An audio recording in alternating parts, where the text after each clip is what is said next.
And size specimen from the Tenke Fungurumu mine in the Katanga. Now first of all we have a matrix of a solid dolomite.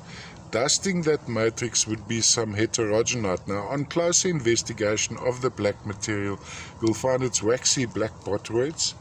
Then sitting on this one, it appears to be some minor malachite crystals. Now for the sake of ease I'm going with malachite.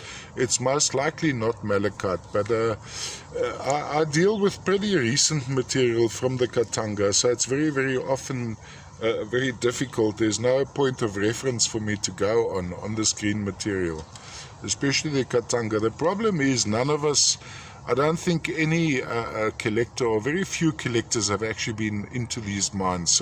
So we are dependent as to provenance as well as IDs on our supply. And the supply is usually a mixture from various mines. Note that Katanga, we're looking at 350 square kilometers of copper mining taking place on a copper belt which runs all the way into Zambia as well.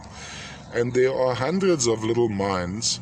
Mine, of course, would be a product of expensive formal mining. So when they find a section like this, they would depart because there's no real copper here, no major copper content. Neither is there, well, maybe cobalt, but it's very minor. So to break up huge rock like this to get a little crust of cobalt out.